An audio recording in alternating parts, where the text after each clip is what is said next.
Lívia Pessoa, para a gente bater nosso papo de política de todos os dias. Boa noite. Boa noite, Aline. Sempre um prazer estar com você e com quem está em casa. Lívia, hoje os deputados e vereadores também, na Câmara de Vereadores, inclusive, teve uma parte solene, né, para comemorar os 45 anos do PT, Partido Exatamente. dos Trabalhadores, partido histórico, mas é um marco, não deixa de ser um marco, um momento de discussão, de rever posicionamentos, está pertinho das eleições dos diretórios, enfim, uma série de olhares para o partido. Isso, Aline, fazendo um resgate histórico, a criação do PT se deu junto com a redemocratização, ali ao lado do MDB, inclusive, acaba sendo até simbólico esse momento também da gente fazer esse resgate. E é compreensível entender a importância do que isso se dá em relação a esses novos políticos, aqueles que compõem a sigla historicamente, aqueles que buscam representar eles em nível estadual, municipal, federal. Então, tudo isso também incorpora a bandeira ideológica do partido, por mais que atualmente existam muitas vertentes, muitas correntes, ainda assim tem a raiz do PT que é muito ainda celebrada, que é a busca por uma igualdade social, luta de gênero, tudo isso ainda é uma grande motivação para os políticos pertencentes ao Partido dos Trabalhadores. Então, hoje é um dia de celebração para esses políticos, inclusive a gente conversou com o deputado Dr. Vinícius Nascimento, que é petista, e trouxe essa parabenização ao partido do qual ele é filiado e falou também da importância dele. O Partido dos Trabalhadores ele tem uma ação primordial na redemocratização do nosso país, né? Participou de toda essa construção e esses últimos 45 anos realmente ele se consolidou como o maior partido do nosso país, representando esse lado que é mais social, que é mais cristão e relacionado à redemocratização do nosso país. Bom, o deputado, claro, aproveitou para fazer uma análise do momento, né? Comentou sobre as estratégias, né? O deputado também falou sobre essas estratégias para 2026 e ele está apostando na união dos partidos para a formação das chapas proporcionais.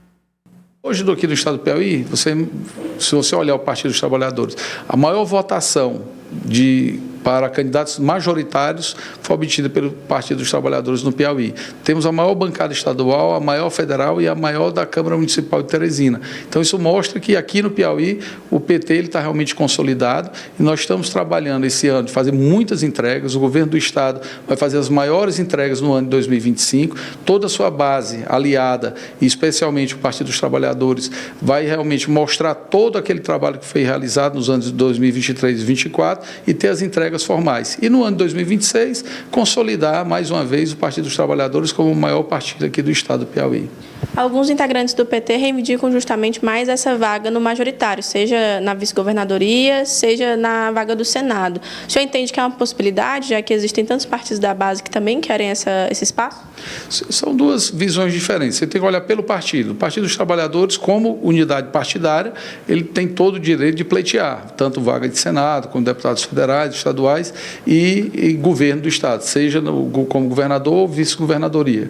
Mas, do ponto de vista de governabilidade, precisa sentar com todos os partidos da base e é isso que está acontecendo, tendo essa construção, esse diálogo com o MDB, com o PSD, com Solidariedade, para que a gente consiga, dentro desse número de partidos que formam a base do governador Rafael, a gente chegar no melhor modelo, no melhor cenário para a campanha de 2026.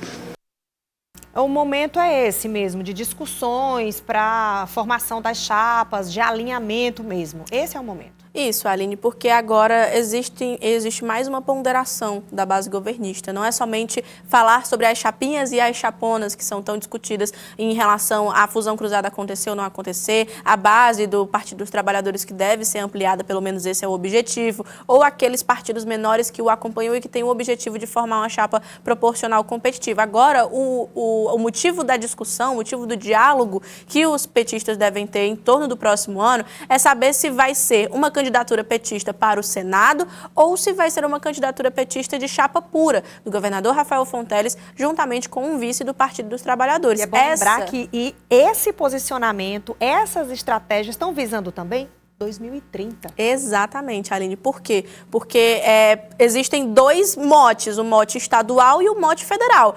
Para a base de Lula, que é o presidente da República, busca uma sucessão ou uma reeleição no próximo ano, o interessante é um senador do PT. Por quê? Porque a base no Congresso está fragilizada, está instável, existem alguns nomes que não estão mais presentes dentro do Congresso porque estão no primeiro escalão, como, por exemplo, o Wellington Dias. Então, o ideal para a base federal é um senador. No entanto, para o governador Rafael Fonteles, o ideal é um vice-governador que o acompanhe pela chapa do Partido dos Trabalhadores, para fazer essa manutenção de espaços, a chapa pura. Então, assim, existe ainda mais essa discussão que deve agora ser aprofundada já para o próximo ano, que antecipa essa eleição, que tem tudo para ser bastante competitiva.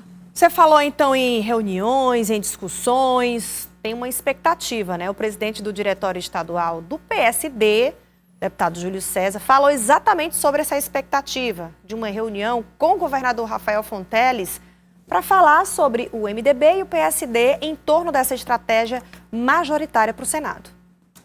Nós já pedimos essa reunião com o governador. Ele ainda não está totalmente definido horário, local. Nós aguardamos com muitas expectativas e vamos ver, porque cargo majoritário é diferente do proporcional. O majoritário, como o próprio nome diz, é o maior, é quem tem mais. E o governo tem 2 nomes concorrendo à chapa junto com ele. A chapa de senador, sou eu e o senador Marcelo, que pleiteia a renovação do seu mandato como senador. Deve ser uma reunião muito importante, oportuna, para mostrar àqueles do MDB e do PSD a importância que nós teremos no processo eleitoral, principalmente na eleição dos membros que depende da maioria do povo do Piauí. Eu imagino que seja apenas uma das várias reuniões que irão acontecer ao longo deste ano, né? Enquanto houver tempo, haverão reuniões, Aline, porque o alinhamento vai ser extremamente necessário a partir de agora para justamente acatar e entender todas essas demandas. E você percebeu, assim como acredito que o telespectador, a ênfase que o deputado Júlio César falou, que só existem 2 candidaturas ao Senado, a dele, pela base, é claro, a dele e a do senador Marcelo Castro, e ambas vão buscar essas vagas do Senado. Já colocando ali bem certo, bem enfaticamente, de que essa possibilidade de que o Partido dos Trabalhadores possa ir em nome da base do governo, ela é um pouco remota, pelo menos agora. Bom, a gente estava falando há pouco sobre essa discussão, né, para escolher quem seria este candidato a vice, né? São muitas discussões para a formação da chapa majoritária do PT para 2026. Então, o deputado federal Francisco Costa analisou a possibilidade de ser candidato a vice-governador ao lado de Rafael Fonteles em 2026. Eu sou candidato, naturalmente, à reeleição de deputado federal. Essa é a minha opção inicial. O meu partido é quem vai decidir realmente o rumo, se me convocará, caso tenha a possibilidade de fazer outra indicação na chapa majoritária, se o meu nome entrar em discussão e for em comum acordo com o partido e os outros partidos à base aliada, naturalmente não me esquivarei de qualquer desafio que o partido possa me colocar. Mas, a princípio, o meu trabalho tem sido para ir para a minha reeleição de deputado federal.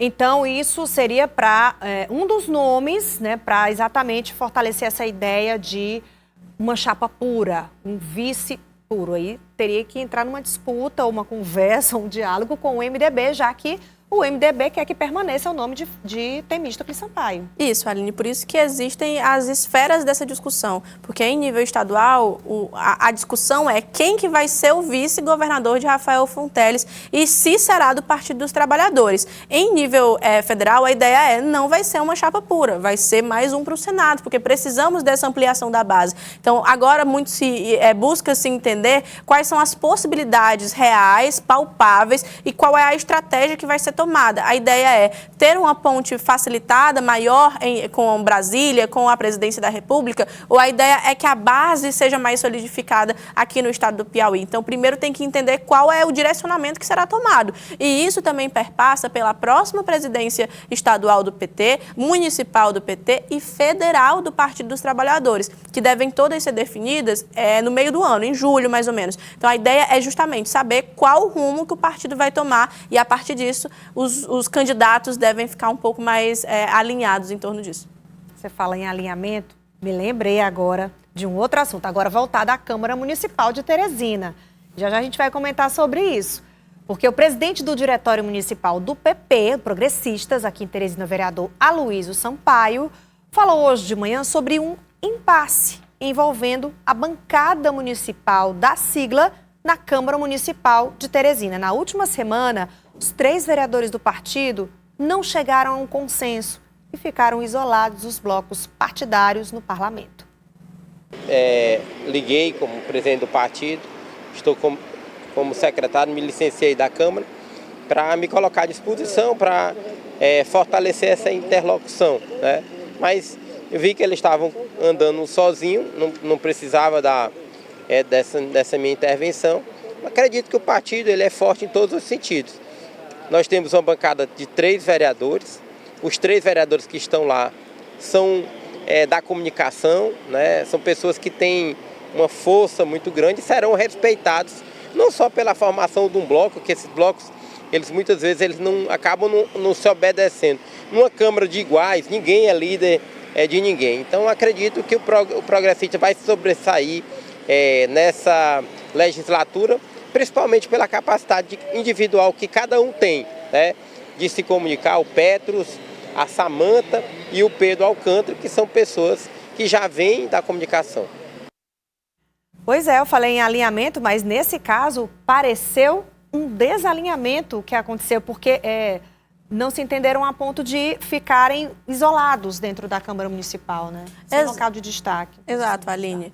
Porque o que o presidente e secretário municipal também traz, Aloysio Sampaio, é justamente essa interdependência, esse posicionamento mais firme que cada vereador possui, que é muito importante, inclusive fez com que eles sejam, com que eles fossem eleitos, com que eles fossem para assumir essa titularidade na Câmara, aqueles que foram suplentes. Então, tudo isso também entra em consideração, dada essa atuação no parlamento. No entanto, essa busca por união, que é muito consolidada com a ideia da construção de blocos, é dificultosa justamente por esse perfil. Então, a ideia é justamente encontrar um meio termo, em que essa atuação mais pertinente, mais protagonista que existe dentro da casa por esses vereadores, eles também possam entrar em consonância com uma articulação política, com essa busca por uma participação maior dos outros blocos e com as demais discussões parlamentares. Lívia Pessoa, muito obrigada. Sua contribuição é sempre muito importante aqui nos nossos bate-papos de política. Nós estamos alinhadas, então, né? Estamos sim. Nossa, tudo bem. Até amanhã. Até amanhã, Aline.